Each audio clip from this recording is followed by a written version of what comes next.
So, knowing that the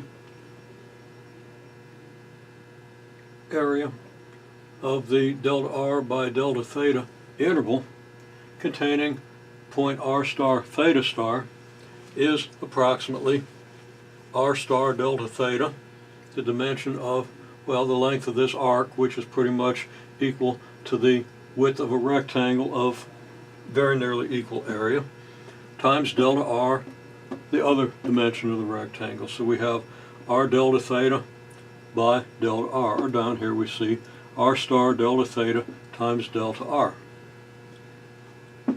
Okay, now we look at this region described by, well, we say the region bounded by r equals cosine theta from theta equals 0 to pi over 2.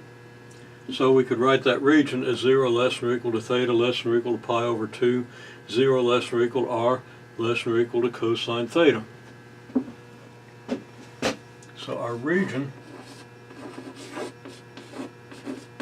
is 0 less than or equal to r less than or equal to cosine theta when theta goes from 0 to pi over 2. Now we have a density function, and we want to find the mass of this region subject to this density function. We've already looked at the density function in rectangular coordinates. What's this look like in polar coordinates?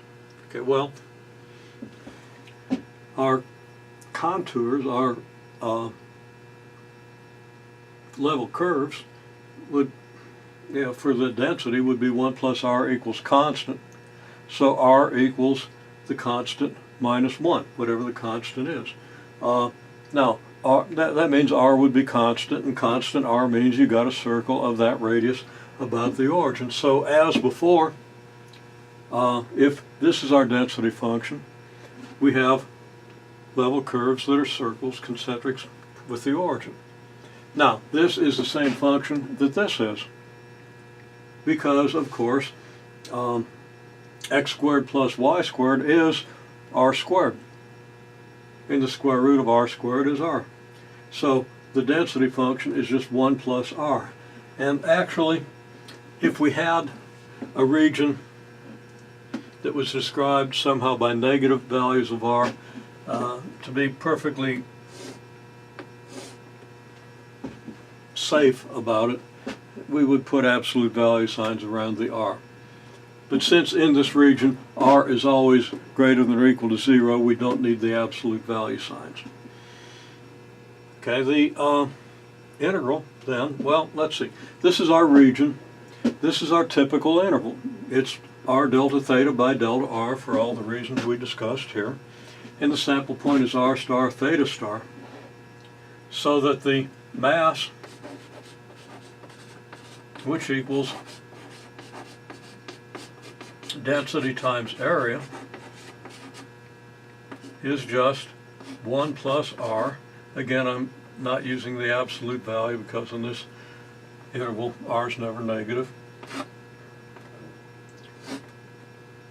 multiplied by the area. So we'll call this delta mass, the contribution of the mass from this interval.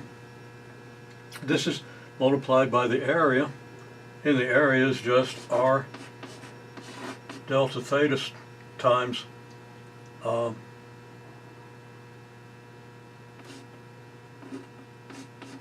it's r star delta theta times r star. And I probably should have put a star on that one, just as I did down here. Okay.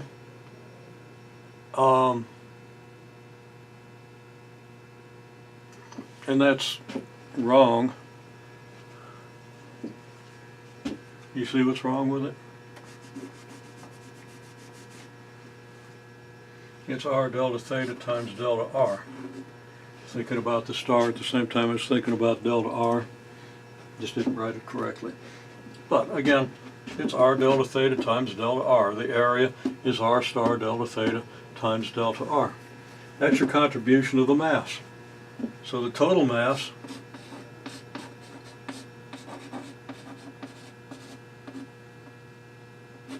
is what? Well, skipping the intermediate steps, we know that this region is defined by these inequalities. It's theta that has the fixed values. We can integrate from 0 to pi over 2 with respect to theta. Okay, because our theta goes from 0 to pi over 2, and our delta theta intervals fill this interval here. And of course, we're within this figure here. This is actually a semicircle, but we won't bother to prove that. Hopefully you did that when you did polar coordinates. But we have this semicircle here, it turns out.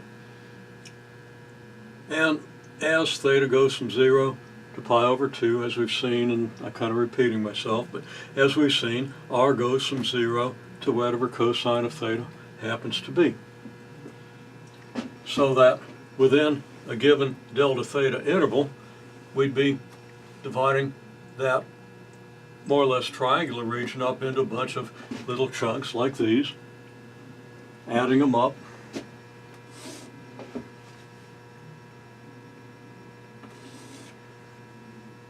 And within each of these delta theta intervals, we'd be essentially integrating from 0 to cosine theta the density function multiplied by the area, which is r dr d theta. So this is our density function, this is our area increment. Integrating on the outside with respect to theta, on the inside with respect to r. Now I can evaluate that integral. Okay. The inner integral is going to be the integral of r plus r squared, so maybe I'd better write that out carefully. 0 to cosine theta of r plus r squared dr d theta.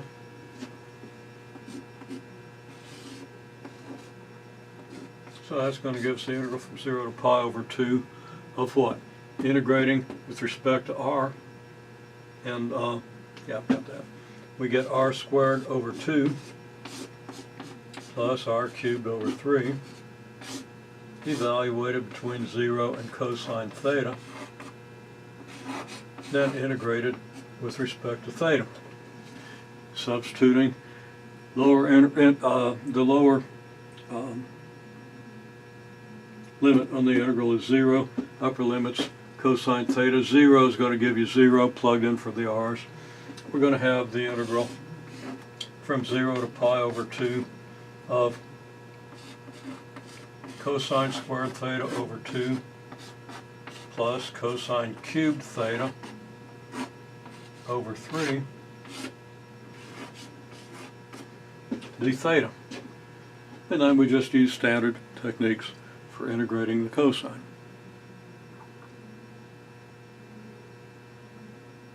Okay, so in a sense, the integral that we get in polar coordinates is simpler than the integral that we got in rectangular coordinates, because the function, the density function, is simpler in polar coordinates than rectangular coordinates.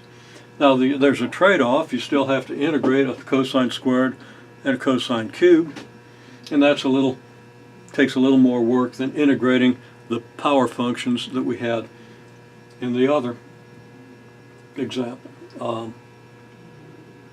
And actually we were doing square roots of x squared plus y squared, so it's really not any easier. You'd have to do those integrals using trigonometric substitution. Here you already have the trigonometric equations, so there's no compelling reason to prefer one over the other. But we should understand that this integral, this density function over the region, the previous region, is probably comparable in complexity to the integral of the same density function over this region being different from that one. So don't expect this integral to come out the same as the other one. We're integrating over two different regions. We will get two different masses, and the other region is a lot bigger than this one. So you're going to get a bigger result there. Anyhow, this is how it's done.